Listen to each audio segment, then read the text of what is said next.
जय हिंद मेरे प्यारे साथियों, एक बार मैं फिर से आप सभी का स्वागत करता हूं आपके अपने YouTube चैनल शाक्या जी जीके क्लासेस में। तो जैसा कि आप सभी को पता है, हम आरपीएफ कांस्टेबल और सब इंस्पेक्टर की तैयारी कर रहे हैं, जिनसे रिलेटेड आज हमारी 16वीं क्लास है। जी हां दोस्तों, अगर आप लोग जीके जीएस में 50 में से 50 करना चाहते हो तो डेली ये 8 PM वाली क्लास डेली देखेंगे दोस्तों।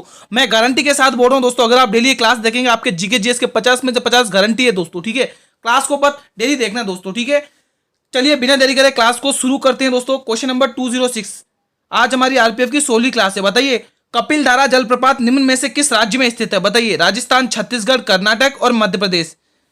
इंपॉर्टेंट क्वेश्चन बनता है यहां से आपके लिए। बताइए क्या राइट ऑप्शन होने वाला है इस प्रश्न के लिए, जल्दी से बताएं सभी स्टूडेंट्स।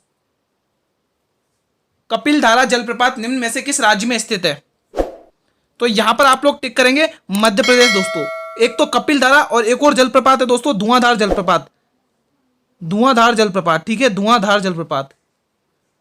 ठीक है, ये दोनों के दोनों जलप्रपात मध्य प्रदेश में किस नदी पर है दोस्तों? नर्मदा नदी पर है दोस्तों। किस नदी पर? नर्मदा नदी पर है दोस्तों। ठीक है, अब आप लोग मुझे बताइए चूलिया जलप्रपात किस राज्य में स्थित है? आपके लिए क्वेश्चन है, चूलिया जलप्रपात किस राज्य में स्थित है? कमेंट करेंगे सभी स्टूडेंट जिनको आता है, जल्दी से बताएं। चूलिया जलप्रपात है दोस्तों, आप ध्यान रखेंगे, राजस्थान राज्य में चूलिया जलप्रपात। क्या है भाई, चूलिया जलप्रपात किस राज्य में? राजस्थान राज्य में चूलिया जलप्रपात। चूलिया जलप्रपात किस राज्य में है भाई? राजस्थान राज्य में चूलिया वाटरफॉल। ठीक है, चंबल नदी पर है दोस्तों। ठीक है, बाकी छत्तीसगढ़ में भी ध्यान रखेंगे, इंद्रावती नदी पर एक जलप्रपात है दोस्तों, चित्रकूट जलप्रपात। कर्नाटक में कुचिकल जलप्रपात, जो सबसे ऊंचा जलप्रपात है भारत का। तो यहां से ये इंपॉर्टेंट क्वेश्चन देखने को मिलते हैं। नेक्स्ट क्वेश्चन देखिएगा, क्लास को पूरा अंत तक वॉच करना, आज बहुत ही इंपॉर्टेंट क्लास है दोस्तों, एक भी क्वेश्चन मिस नहीं करेंगे आप। क्वेश्चन नंबर 207, बहुत सारे स्टूडेंट्स क्या करते हैं, एक दो क्वेश्चन स्टार्टिंग देख लेते, फिर क्लास को लीव कर देते, वहीं पर दोस्तों गलती कर देते। क्योंकि दोस्तों इंपॉर्टेंट क्लास रहती है आप सभी के लिए, हर क्वेश्चन इंपॉर्टेंट लेके आता हूं आप लोगों के लिए, आप लोग पूरा वॉच करा करें क्लास को। ठीक है, बहुत ही शानदार कंटेंट लेके आया हूं। इल्बर्ट बिल विवाद किस वायसराय के कार्यकाल में हुआ था? बताइए, इल्बर्ट बिल विवाद किस वायसराय के कार्यालय में हुआ था? किसके कार्यकाल में हुआ था? रिपन, कैनिंग, लिटन या डफरिंग? कमेंट करेंगे, बहुत ही शानदार और इंपॉर्टेंट क्वेश्चन है। इल्बर्ट बिल विवाद किस वायसराय के कार्यालय में हुआ था? क्या होगा इसका जवाब? कमेंट करेंगे सभी स्टूडेंट्स। तो यहां पर आप टिक करेंगे, ये हुआ था रिपन के कार्यकाल में दोस्तों। किसके कार्यकाल में होता, किसके समय में हुआ था? ये रिपन के कार्यकाल में होता। इल्बर्ट विल दोस्तों कब आया था? जो इल्बर्ट विल है ये कब आया था? तो ध्यान रखेंगे 9 फरवरी 1883 में दोस्तों। कब आया था? 1883 में, 9 फरवरी 1883 में इल्बर्ट बिल आया था दोस्तों। यहां पर A option will be the right answer. Next question, question number 208, बताइए पंचायत राज व्यवस्था का वास्तुकार किसे कहा जाता है? बताइए दोस्तों क्या राइट ऑप्शन होगा इस प्रश्न के लिए? सभी स्टूडेंट्स बताएंगे, पंचायत राज व्यवस्था का वास्तुकार किसे कहा जाता है? पीटी नेहरू को, पीआर मेहता को, अशोक मेहता को, या फिर इनमें से कोई नहीं? कमेंट करिए, चाहे पंचायत राज व्यवस्था का वास्तुकार कह लो, ठीक है, चाहे वास्तुकार कह लो, चाहे शिल्पीकार कह लो, ठीक है, चाहे जनक कह लो। ठीक है, पंचायत राज व्यवस्था का चाहे जनक कह लो, चाहे शिल्पीकार कह लो, वो एक ही नाम आता है, वो नाम है अशोक मेहता। नहीं, अशोक मेहता नहीं, बीआर मेहता। कौन सा? यानी कि भीमराव मेहता दोस्तों, बीआर मेहता दोस्तों। ठीक है, तो जिसने भी बीआर मेहता टिक किया वो बिल्कुल सही टिक किया। पंचायत राज व्यवस्था का वास्तुकार किसे कहा जाता है? बीआर मेहता को दोस्तों, बलवंत राय मेहता को दोस्तों। जो बलवंत राय मेहता समिति आई थी ना दोस्तों 1957 में जो बलवंत राय मेहता समिति आई थी ना दोस्तों, उन्होंने इनकी क्या सिफारिश थी, क्या मांग थी कि पंचायत राज त्रिस्तरीय होना चाहिए दोस्तों। ठीक है, और पंचायती राज को लागू करने वाला पहला राजस्थान राज्य दोस्तों कौन सा है? पहला राजस्थान राज्य 1959 में लागू किया था। लेकिन उसका अगर पहला प्रयोग पीछे पूछे तो आप आंध्र प्रदेश टिक करेंगे दोस्तों। ठीक है, लेकिन पंचायत राज व्यवस्था को लागू करने वाला पहला राज्य राजस्थान है 1959 में, ध्यान रखिएगा। नेक्स्ट क्वेश्चन, क्वेश्चन नंबर 209, बताइए चौसा का युद्ध कब लड़ा गया था? बहुत ही इंपॉर्टेंट क्वेश्चन है। 1540, 1576, 1539, 1764? कमेंट करेंगे। 1764 में बक्सर का युद्ध लड़ा गया था। बक्सर युद्ध, बक्सर जगह पड़ती है जो बिहार में, बक्सर का युद्ध। ये क्वेश्चन एग्जाम में सीधे पूछे जाते हैं दोस्तों। ठीक है, क्लास बहुत ही इंपॉर्टेंट रहने वाली है, अंत तक बने रहिएगा। ठीक है, 1540 में कौन सा युद्ध हुआ था? बिलग्राम का युद्ध दोस्तों, बिलग्राम का युद्ध। कौन सा युद्ध हुआ था? बिलग्राम का युद्ध, जिसको आप लोग कन्नौज का युद्ध कहते हैं। बिलग्राम का युद्ध कन्नौज में हुआ था। ठीक है, बिलग्राम, यहाँ पे मोह आएगा। ठीक है, बिलग्राम का युद्ध किस किस के बीच में? शेरशाह सूरी वर्सेस हुमायूं, जिसमें शेरशाह सूरी जीत जाता है, हुमायूं हार जाता है। ठीक है, ये ध्यान रखना। 1576 में हल्दी घाटी का युद्ध होता है, हल्दी घाटी का युद्ध। हल्दी घाटी का युद्ध, ठीक है। ये इंपॉर्टेंट युद्ध हैं जो एग्जाम में पूछे जाते हैं दोस्तों, 100% गारंटी है एग्जाम में एक ना एक इनमें से क्वेश्चन देखने को मिलेगा। तो ये चौसा का युद्ध होता है दोस्तों 1539 में दोस्तों। कब होता है? 1539 में। किस किस के बीच में होता है? एक तरफ शेरशाह सूरी था और दूसरा हुमायूं था। वहां पर भी शेरशाह सूरी जीत जाता है और हुमायूं हार जाता है दोस्तों, ठीक है। बने अगले क्वेश्चन में। फिर उसके बाद दोस्तों यहाँ पे क्या होता है, फिर सरहिंद के युद्ध में वापिस आता है हुमायूं, उसमें शेरशाह सूरी हार जाता है। Next question, question number 210। बताइए, बहुत ही शानदार और प्यारा सा क्वेश्चन है। लोटस मंदिर निम्न में से किस राज्य में स्थित है? तमिलनाडु, कर्नाटक, दिल्ली या केरल? इंपॉर्टेंट क्लास रहने वाली है। अभी तक हमने देखो, आज हमारी ये 16वीं आरपीएफ की क्लास है। हम ऑलरेडी 15 क्लास कवर कर चुके हैं। मैंने आप लोगों के लिए प्लेलिस्ट बनाई है और प्लेलिस्ट का लिंक मैंने वीडियो की डिस्क्रिप्शन में दिया हुआ है। अगर आपको जीके जीएस के 50 में से 50 क्वेश्चन फोड़ने, चाहे कांस्टेबल की तैयारी कर रहे हो चाहे सब इंस्पेक्टर की तैयारी करो, दोनों के लिए इंपॉर्टेंट है और दोनों के लिए प्लेलिस्ट इंपॉर्टेंट है। जल्दी से चैनल पर विजिट करिए और प्लेलिस्ट को देख लीजिए दोस्तों, ठीक है। और बाकी हर क्लास की पीडीएफ आपको टेलीग्राम चैनल पर मिल ही जाती है। जिसने टेलीग्राम चैनल को ज्वाइन नहीं किया, लिंक वीडियो की डिस्क्रिप्शन में दिया हुआ है। सारी पीडीएफ आप लोग फ्री ऑफ कॉस्ट पाइए टेलीग्राम चैनल पर, जल्दी से उनका फायदा उठाइए, ठीक है। तो यहां पर आप लोग दिल्ली टिक करेंगे। ये मंदिर कहां पर है? दिल्ली में दोस्तों। Option C will be the right answer of this question. Next question की तरफ मूव ऑन करते हैं। Question number 211। बताइए, मांसपेशियों में कौन सा अम्ल पाया जाता है? नाइट्रिक अम्ल, एसिटिक अम्ल, मायोसिन अम्ल या हाइड्रोक्लोरिक अम्ल? कमेंट करेंगे सभी स्टूडेंट्स, मांसपेशियों में कौन सा अम्ल पाया जाता है? नाइट्रिक अम्ल, एसिटिक अम्ल, मायोसिन अम्ल या हाइड्रोक्लोरिक अम्ल? इंपॉर्टेंट क्वेश्चन है, सभी स्टूडेंट्स बताएंगे। तो यहां पर आप टिक करेंगे मायोसिन अम्ल पाया जाता है दोस्तों मांसपेशियों में। ऑप्शन सी को सभी स्टूडेंट्स लॉक करेंगे। नेक्स्ट क्वेश्चन, क्लास के अंत तक बने रहेगा। बहुत ही शानदार आज इंपॉर्टेंट क्लास लेके आऊं, बहुत शानदार क्वेश्चन है दोस्तों। आज चैलेंज है आप लोगों के लिए, ठीक है। आप लोग हर क्वेश्चन का जवाब कमेंट सेक्शन में देंगे। स्वतंत्रता का अधिकार, स्वतंत्रता का अधिकार निम्न में से किन अनुच्छेदों के अंतर्गत आता है? अनुच्छेद 14 से 18, अनुच्छेद 19 से 22, अनुच्छेद 29 से 30, अनुच्छेद 23 से 24। चलिए एक एक को हम बताना स्टार्ट करते हैं, क्योंकि यहां से इंपॉर्टेंट क्वेश्चन पूछे जाते हैं दोस्तों, ठीक है। 14 से 18 की बात करें तो यहां पर समानता के अधिकार आते हैं भाई। कौन से आते हैं? समानता के अधिकार, समानता के अधिकार, समानता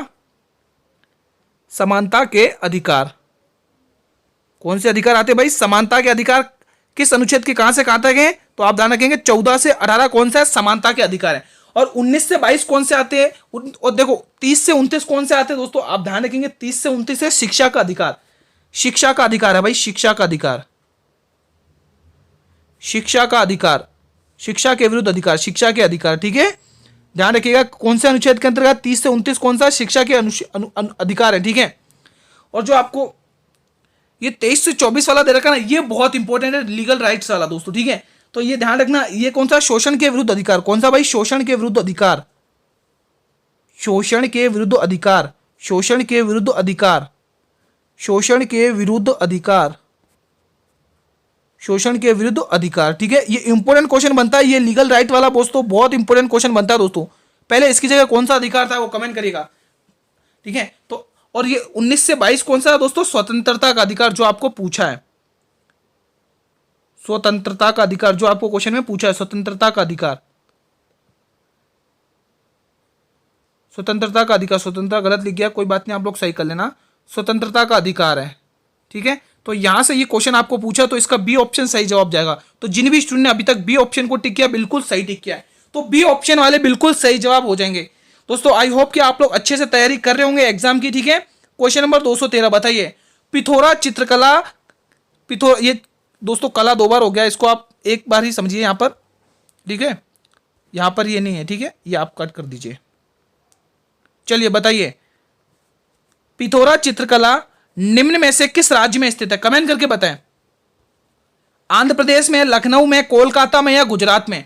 बहुत ही इंपॉर्टेंट क्वेश्चन है, जल्दी से बताएं। कोलकाता से नाम याद आ रहा होगा दोस्तों, आरबीआई का पहला मुख्यालय कहां पर था? कोलकाता था। फिर उसके बाद उसको मुंबई में तब्दील कर दिया गया दोस्तों, ठीक है। पिथोरा चित्रकला बताइए दोस्तों, पिथोरा चित्रकला बहुत ही इंपॉर्टेंट है, बार बार पूछी जाती है, तो आप एक ही नाम ध्यान रखें, गुजरात की है दोस्तों। पिथोरा चित्रकला किस राज्य में है भाई? किस राज्य की प्रसिद्ध है पिथोरा चित्रकला? तो ये है गुजरात राज्य की, जो एग्जाम है बहुत बार पूछी जाती है। आंध्र प्रदेश दोस्तों, आंध्र प्रदेश में कलमकारी चित्रकला ध्यान रखेंगे। क्या ध्यान रखेंगे? कलमकारी, कलमकारी चित्रकला को ध्यान रखें, कलमकारी। आंध्र प्रदेश की ये बहुत ही प्रसिद्ध चित्रकला है कलमकारी, एग्जाम में पूछी जाती है कलमकारी। ठीक है, इसको कैसे याद करना, देखो आंध्र प्रदेश में आंध्र को हमेशा अंधे पढ़ेंगे। अंधा व्यक्ति क्या करता है, कार को किस प्रकार से, कार को क्या बोलता है, कलम बोलता है। तो आप ध्यान रखेंगे अंधा व्यक्ति कार को कलम बोलता है, तो आप ध्यान रखेंगे कि आंध्र प्रदेश की कौन सी है, कलमकारी चित्रकला है। लखनऊ की क्या है, लखनऊ की क्या है, लखनऊ की चित्रकला कौन सी प्रसिद्ध है बताइए, चिकनकारी है ना, बताइए। ठीक है, चिकनकारी लखनऊ की। कोलकाता की काली घाटी है ना, कौल काटी, ऐसे आप ध्यान रखेंगे। कैसे ध्यान रखेंगे, काली घाट को कैसे ध्यान रखेंगे, कौल काटी, तो आप ध्यान रखेंगे काली घाट। ठीक है, और बाकी आपको गुजरात की बताई दी पिथौरा चित्रकला, ऑप्शन डी बिल्कुल सही जवाब। ठीक है, नेक्स्ट क्वेश्चन, क्वेश्चन नंबर 214, खेलो इंडिया यूथ गेम 2014-24 इस बार किस शहर में आयोजित किया गया। बहुत ही इंपॉर्टेंट क्वेश्चन है, खेलो इंडिया यूथ गेम 2024 इस बार किस राज्य में आयोजित किया गया। ठीक है, शहर की जगह आयोजित कर लिया। ठीक है, राज्य मुंबई, दिल्ली, तमिलनाडु, हरियाणा, कमेंट करके बताएंगे दोस्तों, बहुत ही इंपॉर्टेंट क्वेश्चन पूछा जाता है दोस्तों, जल्दी से बताएं। ये किया गया इस बार दोस्तों दक्षिण भारत में पहला, तमिलनाडु दोस्तों, किसमें किया गया, तमिलनाडु, दक्षिण भारत का पहला आयोजित किया गया दोस्तों इस शहर में। ठीक है, तो खेलो इंडिया यूथ गेम 2024 इस बार तमिलनाडु शहर में आयोजित किया गया। करंट अफेयर का क्वेश्चन था। अब देखो दोस्तों, ये जो गेम है ना, तमिलनाडु के 4 शहरों में आयोजित किया गया। सबसे ये 4 जगह कौन कौन से, एक तो तमिलनाडु की राजधानी चेन्नई ध्यान रखेंगे, पहला नाम ध्यान रखेंगे चेन्नई का। पहला नाम किसका ध्यान रखेंगे आप लोग, पहला नाम ध्यान रखेंगे चेन्नई, सबसे पहले चेन्नई में, उसके बाद ध्यान रखेंगे चेन्नई के बाद रहेंगे त्रिची, चेन्नई, त्रिची, और आप ध्यान रखेंगे मदुरे है ना, मदुरे, उसके बाद कोयम्बटूर।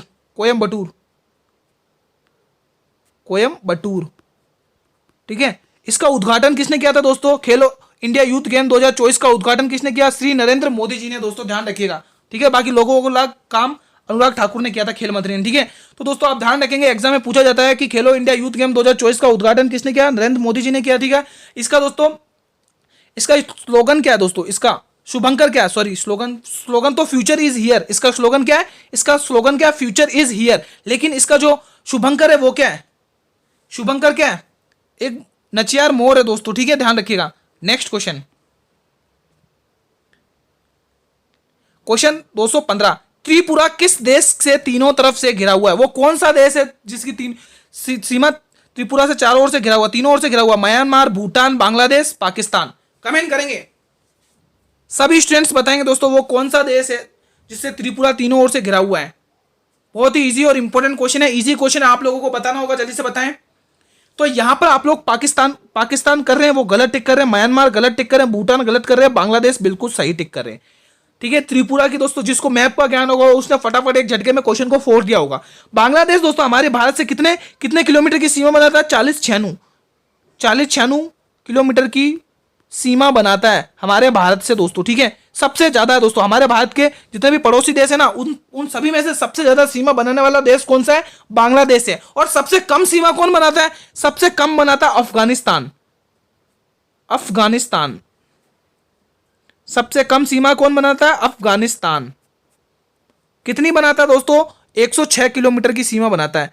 कितनी, 106 किलोमीटर की सीमा बनाता है। सबसे कम सीमा, मैं यहां पे ब्लैक पेन से लिख दे रहा हूं, सबसे कम सीमा हमारे भारत से सबसे कम सीमा कौन बनाता है, सबसे कम सीमा वो है अफगानिस्तान, 106 किलोमीटर की सीमा बनाता है। तो यहां से ये आपके इंपॉर्टेंट क्वेश्चन कवर होता है। ठीक है, नेक्स्ट क्वेश्चन देखिएगा, क्वेश्चन नंबर 216, अंत तक बने रहिए, बहुत ही इंपॉर्टेंट क्लास है। जब साइमन कमीशन नियुक्त किया गया था तब वायसराय कौन था, बताइए, इरविन, कैनिंग, रेडिंग या हेस्टिंग। सभी स्टूडेंट्स बताएंगे कमेंट सेक्शन में, बहुत ही इंपॉर्टेंट ये क्वेश्चन है। हर क्लास की पीडीएफ आपको टेलीग्राम चैनल पर मिल जाएगी। जिसने टेलीग्राम चैनल को ज्वाइन नहीं किया, लिंक वीडियो के डिस्क्रिप्शन में दिया हुआ है, जल्दी से टेलीग्राम चैनल को ज्वाइन करिए, हर एक क्लास की पीडीएफ मिलेगी आपको। ठीक है, आप लोग दोस्तों क्लास को पूरा अंत तक वॉच किया करें दोस्तों। आप लोग 1-2 क्वेश्चन देख के छोड़ देते हैं। ठीक है, जब जो बच्चा सिलेक्शन लेना चाहता है वो अच्छा पूरी क्लास को देखेगा। ठीक है, बताइए इसका जवाब क्या राइट ऑप्शन होगा। तो यहां पर आप लोग इरविन टिक करेंगे दोस्तों। इरविन कौन था भाई, वो वायसराय कौन था, इरविन था। जब साइमन कमीशन को नियुक्त किया तब वो वायसराय कौन था भाई, इरविन था दोस्तों। कब से कब तक था, ध्यान रखेंगे, 1926 से लेकर 31 के टाइम पीरियड में, 1926 से लेकर 1931 तक।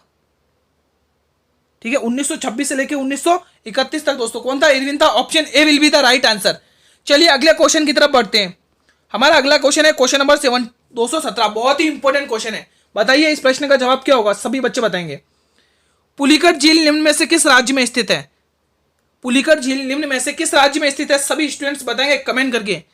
मणिपुर में, राजस्थान में, ओडिशा में या आंध्र प्रदेश में? मणिपुर में कौन सी? लोकटक झील दोस्तों, लोकटक झील। लोकटक झील ये पूछी जाती है। लोकटक झील किस राज्य में स्थित है? मणिपुर राज्य में। मणिपुर राज्य में कौन सी झील है? लोकटक झील। ठीक है। राजस्थान में सांबर हो गई, सांबर झील, खारे पानी की झीलें हैं ये, सांबर हो गई। ठीक है। एक डिडवाना हो गई। ये कुछ कुछ इंपोर्टेंट झीलें हैं, सांबर झील, डिडवाना झील। ठीक है। ये कुछ कुछ इंपोर्टेंट झील राजस्थान की हैं। ठीक है। और ओडिशा में आप चिल्का झील ध्यान रखेंगे। चिल्का झील, चिल्का झील भारत की सबसे खारे पानी की झील है, चिल्का झील। और ये जो सांबर मैंने लिखी ना, ये भारत की सबसे लवणीय वाली झील है दोस्तों। एग्जाम में पूछा जाता है भारत में सबसे लवणीय वाली झील कौन सी है? सांबर झील है दोस्तों, जयपुर में। ठीक है। ठीक है। लोकटक झील उदयपुर में। ठीक है। सॉरी, मणिपुर में। और जो राजस्थान में ये जो सांबर झील जयपुर में है दोस्तों। ठीक है। आपको पूछा है पुलिकट झील, ये दोस्तों आंध्र प्रदेश में है दोस्तों। ये झील कहां पर है? आंध्र प्रदेश में दोस्तों। यहां पर मैं टिक कर रहा हूं पुलिकट झील पर ही दोस्तों। आप ध्यान रखेंगे एक द्वीप पाया जाता है, कौन सा? श्री हरिकोटा द्वीप, हरिकोटा द्वीप, श्री हरिकोटा द्वीप, हरिकोटा द्वीप इसी झील पर पाया जाता है। हरिकोटा द्वीप, हरिकोटा द्वीप इसी पर पाया जाता है। और एक और पाया जाता है, इस पर एक और चीज पाई जाती है दोस्तों, आप ध्यान रखेंगे, सतीश धवन अंतरिक्ष केंद्र। ठीक है दोस्तों, ध्यान रखिएगा पुलिकट झील पर दो चीजें पाई जाती है, एक तो श्री हरिकोटा द्वीप पाया जाता है, दूसरा सतीश धवन अंतरिक्ष केंद्र पाया जाता है दोस्तों। ठीक है। और आंध्र प्रदेश में यह झील है दोस्तों। ठीक है। नेक्स्ट क्वेश्चन देखिएगा, क्वेश्चन नंबर 218। भारतीय संविधान के कौन से अनुच्छेद में राज्यसभा की रचना का वर्णन किया गया? 79, 80, 81 या 82? कौन सा अनुच्छेद है? कमेंट करिए। इंपॉर्टेंट क्वेश्चन है, जल्दी से बताइए दोस्तों। भारतीय संविधान के किस अनुच्छेद में राज्यसभा की रचना का वर्णन किया गया? सभी स्टूडेंट्स बताएंगे। इंपॉर्टेंट क्वेश्चन है। अगर सिलेक्शन लेना है क्लास को पूरा अंत तक वॉच करिए। जीके जीएस के आपके 50 में से 50 की जिम्मेदारी मेरी है दोस्तों। बताइए, वो हर क्वेश्चन कवर करा दूंगा जो आपके एग्जाम में पूछा जाता है। तो यहां पर आप लोग बी ऑप्शन को टिक करेंगे दोस्तों। बी ऑप्शन सही जवाब होगा। राज्यसभा, राज्यसभा के दोस्तों कुल सदस्य कितने होते? कुल सदस्य कितने? कुल सदस्य आप सभी को पता है 250 है। कुल सदस्य कितने? कुल सदस्य कितने हैं सभी को पता है कि 250 है भाई, 250। ठीक है। लेकिन वर्तमान में पूछ ले दोस्तों, आपको वर्तमान में कितने? वर्तमान में, प्रेजेंट में कितने? एट प्रेजेंट में। तो आप लोग क्या जवाब टिक करेंगे? 245। कितने हैं भाई? प्रेजेंट में 245 है। कितने हैं भाई? प्रेजेंट में 245 हैं। ठीक है। प्रेजेंट में कितने हैं? 245 हैं। Next question, question number 219 important है, ध्यान रखिएगा। करंट अफेयर का क्वेश्चन है, आपको करंट अफेयर के क्वेश्चन भी देखने को मिल रहे हैं। भारत फ्रांस संयुक्त सैन्य अभ्यास शक्ति के 7वें संस्करण का आयोजन कहां पर किया गया? बताइए। उमरोई मेघालय में, बकलो हिमाचल प्रदेश में, पेरिस फ्रांस में या नाथ फ्रांस में? भारत फ्रांस संयुक्त सैन्य अभ्यास शक्ति के 7वें संस्करण का आयोजन कहां पर हुआ है? कमेंट करिए, क्या होगा इसका सही जवाब? सभी स्टूडेंट्स बताएंगे कमेंट करके। तो यहां पे आप लोग टिक करेंगे उमरोई मेघालय में दोस्तों। क्या टिक करेंगे? उमरोई मेघालय में दोस्तों। Option A will be the right answer. जिन भी स्टूडेंट ने ऑप्शन ए को टिक किया है बिल्कुल सही टिक किया दोस्तों। ये जो सैन्य शक्ति संस्करण जो आयोजन हुआ दोस्तों, ये कब से कब तक चलेगा दोस्तों? स्टार्ट हो गया अभी बात करें दोस्तों, 13 मई से स्टार्ट हो चुका है दोस्तों, है ना। 4 दिन पहले से स्टार्ट हो गया। 13 मई से लेके 26 मई तक चलेगा दोस्तों। ये कब तक चलेगा? 26 मई तक। 13 मई से 26 मई तक चलेगा। 26 मई तक, 13 से 26 मई तक ये चलेगा। एग्जाम में पूछा जाएगा दोस्तों। ठीक है। ये डेट पूछी जाएगी, आप ध्यान रखिएगा। ठीक है। 13 से 26 मई तक ये चलेगा। 13 से 26 मई। नेक्स्ट क्वेश्चन देखिएगा। चलिए नेक्स्ट क्वेश्चन की तरफ बढ़ते हैं। क्वेश्चन नंबर 220 बताइए। स्वास्तिक चिन्ह के शास्य दोस्तों, यहाँ पर साक्ष्य होगा, शासन नहीं होगा, माफी चाहता हूं, गलत टाइप हो गया यहाँ पर साक्ष्य होगा दोस्तों। अवशेष पाए जाते हैं ना, अवशेष, शास्य। ठीक है। यहां पर क्या होगा? शास्य होगा। ठीक है। अब पढ़िए क्वेश्चन को। स्वास्तिक चिन्ह के शास्य निम्न में से किस सभ्यता से प्राप्त हुए? मोहनजोदड़ो, हड़प्पा, लोथल, कालीबंगा। इनकी प्रेजेंट लोकेशन आप सभी को पता होनी चाहिए। मोहनजोदड़ो और हड़प्पा दोनों के दोनों पीओके यानी पाकिस्तान में है दोस्तों, पाकिस्तान में इनकी। और किस रिवर पर है? देखो मोहनजोदड़ो तो दोस्तों आपको ध्यान रखना ये सिंधु रिवर पर है। किस रिवर पर है? सिंधु रिवर पर है, सिंधु रिवर पे। और हड़प्पा किस रिवर पे? रावी नदी पर है। रावी नदी पर, रावी नदी पर, ठीक है। लोथल, लोथल कहाँ पर है? गुजरात का है। लोथल कहाँ का है? गुजरात का है, ठीक है। कालीबंगा राजस्थान की सभ्यता, राजस्थान के हनुमानगढ़ में, राजस्थान के हनुमानगढ़ में, राजस्थान के कहाँ पर है भाई? हनुमानगढ़ में, हनुमानगढ़ में, ठीक है, हनुमानगढ़ में। आपको पूछा स्वास्तिक चिन्ह, ये मोहनजोदड़ो सभ्यता से मिला दोस्तों। किस, कहां से मिला भाई? ये मिला मोहनजोदड़ो सभ्यता। Option A will be the right answer, जिसे सिंधु घाटी का बगीचा कहता जाता है। विशाल अन्नागार, विशाल स्नानागार, ये यहीं से साक्ष्य प्राप्त हुए, ठीक है। नेक्स्ट क्वेश्चन 221, हाल में किस शहर को बांसुरी को जीआई टैग मिला है? वो कौन सा शहर है जिसको बांसुरी के मामले में जीआई टैग मिला? लखनऊ, पीलीभीत, आगरा या झांसी? टिक करेंगे, क्या राइट ऑप्शन होगा? इंपोर्टेंट क्वेश्चन है। हाल में ही किस शहर को बांसुरी को जीआई टैग मिला? किस शहर के बांसुरी को जीआई टैग मिला? कमेंट करेंगे सभी स्टूडेंट्स। तो ध्यान रखेंगे, पीलीभीत है दोस्तों, ये यूपी का शहर है। पीलीभीत एक टाइगर रिजर्व भी है, ये यूपी में पड़ता है। ये एक पीलीभीत टाइगर रिजर्व भी है, ये एक टाइगर रिजर्व भी है, tiger reserve. Pilibhit tiger reserve भी यूपी में ही है, टाइगर रिजर्व, ठीक है, ध्यान रखिएगा। इंपॉर्टेंट क्वेश्चन है और करंट अफेयर का इंपॉर्टेंट क्वेश्चन है, ध्यान रखिएगा, इंपॉर्टेंट है ये क्वेश्चन, इंपॉर्टेंट है। नेक्स्ट क्वेश्चन 222, बताइए हरेली उत्सव किस निम्न में से किस राज्य में मनाया जाता है? आंध्र प्रदेश, अरुणाचल प्रदेश, राजस्थान या छत्तीसगढ़? आंध्र प्रदेश में आप फ्लेमिंगो उत्सव, ध्यान रखेंगे, फ्लेमिंगो, फ्लेमिंगो उत्सव, फ्लेमिंगो। आंध्र प्रदेश में आप लोग फ्लेमिंगो उत्सव ध्यान रखेंगे, एग्जाम में पूछा जाता है। सोलुंग उत्सव ध्यान रखेंगे, सोलुंग, सोलुंग उत्सव, सोलुंग, सोलुंग उत्सव ध्यान रखेंगे, और ड्री उत्सव ध्यान रखेंगे। सोलुंग और ड्री उत्सव कहाँ के हैं? अरुणाचल प्रदेश के, एपी के उत्सव, ठीक है। छत्तीसगढ़ में क्या ध्यान रखेंगे? ये हरेली उत्सव छत्तीसगढ़ में मनाया जाता है दोस्तों। किस राज्य में मनाया जाता है हरेली उत्सव? छत्तीसगढ़ राज्य में मनाया जाता है। Option D will be the right answer of this question.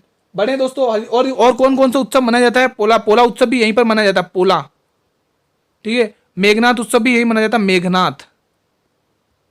पोला और मेघनाथ भी कहां पर मनाया जाता है? छत्तीसगढ़ में। Next question, question number 223। Class को पूरा वॉच करना दोस्तों। लेटर्स फ्रॉम रसिया पुस्तक के लेखक कौन है? महात्मा गांधी जी, रविन्द्रनाथ टैगोर, पंडित नेहरू या सुभाष चंद्र बोस? कमेंट करें सभी स्टूडेंट्स। लेटर्स फ्रॉम इन रसिया पुस्तक के लेखक कौन है? मैं एक क्वेश्चन और पूछता हूं, आप लोग बताइए। इंडियन विंस फ्रीडम, ये इस पुस्तक के लेखक कौन है? इंडियन विंस फ्रीडम, बताइए जल्दी से। दोनों क्वेश्चन बताएंगे, एक तो लेटर्स फ्रॉम रसिया पुस्तक के लेखक कौन है और दूसरा इंडिया विंस फ्रीडम, इसके लेखक कौन है? देखो, लेटर्स फ्रॉम इंडिया रसिया पुस्तक के लेखक कौन है? रविन्द्रनाथ टैगोर, जिनको 1913 में नोबेल पुरस्कार मिला था। पहले भारतीय थे, पहले एशियाई थे, ठीक है दोस्तों, नोबेल पुरस्कार प्राप्त करने वाले। और जो मैंने आपको पूछा इंडियन विंस फ्रीडम, इसके पुस्तक के लेखक अब्दुल कलाम है। नेक्स्ट क्वेश्चन, ये 224 का जवाब दीजिए। सिंधिया गोल्ड कप का संबंध किस खेल से है? Hockey, tennis, cricket, basketball? जल्दी से बताइए। यहां पर बॉल है, ठीक है। Scindia gold cup, Scindia gold cup का संबंध किस खेल से है? तो सिंधिया गोल्ड कप का संबंध दोस्तों आप ध्यान रखेंगे, हॉकी से है। किससे है? हॉकी से है दोस्तों। किसने ठीक किया? ऑप्शन ए को ऑप्शन है। अब देखिए दोस्तों, हॉकी के और कौन कौन से हैं जो आपको ध्यान में रखना है? सबसे पहले आप ध्यान रखेंगे आगा खां कप, बहुत बार पूछा जाता है। आगा खां का संबंध किस खेल से? आगा खां का संबंध नहीं, आगा खां कप का संबंध किस खेल से? आगा खां, आगा खां कप किस खेल में दिया जाता है दोस्तों? हॉकी के खेल में दिया जाता है, ठीक है।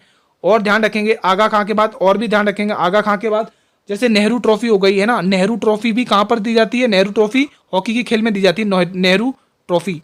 क्या ध्यान रखेंगे दोस्तों? नेहरू ट्रॉफी भी कहां दी जाती है? हॉकी के खेल में, नेहरू ट्रॉफी। एग्जाम में पूछी जाती है, नेहरू ट्रॉफी का संबंध किस खेल से है, ठीक है। और क्या ध्यान रखेंगे? एक और पूछा जाता है ध्यानचंद्र ट्रॉफी। क्या पूछा जाता है? Dhyan Chandra trophy, Dhyan Chandra trophy. Dhyan Chandra trophy का खेल के संबंध से ध्यानचंद्र ट्रॉफी, ये एग्जाम में पूछी जाती है ट्रॉफी, जो आपके एग्जाम की दृष्टि से इंपॉर्टेंट है। नेक्स्ट क्वेश्चन, अंतिम प्रश्न है, बताइए इसका जवाब। गुरुग्राम प्रसारण ने किस भारतीय क्रिकेटर को ब्रांड एम्बेसडर बनाया गया? और ये मोस्ट इंपोर्टेंट क्वेश्चन है, बताइए। गुरुग्राम प्रसारण ने किस भारतीय क्रिकेट को ब्रांड एम्बेसडर बनाया? युजवेंद्र चहल, युवराज सिंह, मोहम्मद शमी या रोहित शर्मा? कमेंट करें। गुरुग्राम प्रसारण ने किस भारतीय क्रिकेटर को ब्रांड एम्बेसडर बनाया? इंपॉर्टेंट क्वेश्चन है दोस्तों, एग्जाम में पूछने लायक क्वेश्चन है, ध्यान रखिए। क्या होगा इसका सही जवाब? कमेंट बॉक्स में बताइए दोस्तों। आप लोग कमेंट बॉक्स में रेस्पॉन्स किया करें, हर क्वेश्चन का आपके रेस्पॉन्स से हमें मोटिवेशन मिलता है। आप लोग रेस्पॉन्स किया करें। तो यहां पर आप लोग टिक करेंगे युजवेंद्र चहल दोस्तों। क्या बात है, ऑप्शन ए दोस्तों, भारत के बहुत ही तेज अच्छे स्पिनर हैं दोस्तों, ठीक है। युजवेंद्र चहल दोस्तों, ऑप्शन ए को टिक करेंगे दोस्तों, ठीक है। तो मित्रों आज की क्लास को हम यहीं पर वाइंड अप करते हैं। आज हमने कितनी 16 क्लासेस कंप्लीट कर ली हैं आरपीएफ की, जिसकी प्लेलिस्ट बनाई है मैंने आपके लिए आपके लिए, और उसका लिंक मैंने वीडियो के डिस्क्रिप्शन में दिया हुआ है। इस वीडियो के डिस्क्रिप्शन में जाइए, आपको प्लेलिस्ट मिलेगा आरपीएफ भर्ती 2024 की, ठीक है। अगर आपको सिलेक्शन लेना है, जीके जीएस के 50 में से 50 फोड़ने, तो डेली बेसिस पर जो क्लास चलती है उसको देखिए, और जिन्होंने अभी तक नहीं देखी है वो प्लेलिस्ट को देखिए, चैनल पर मैंने बना दिया आप लोगों के लिए दोस्तों, ठीक है। अब बताइए आज की क्लास में किसको किस क्वेश्चन से डाउट है। चलिए बताइए, आपके डाउट सेक्शन आ गया भाई, बताइए किस क्वेश्चन से डाउट है। ये कमेंट बॉक्स आप लोगों के लिए बनाया गया है, आप लोग यहाँ हर क्वेश्चन का कमेंट करें, जिनसे भी आपको डाउट है आपके रिप्लाई मिल जाएंगे दोस्तों, ठीक है।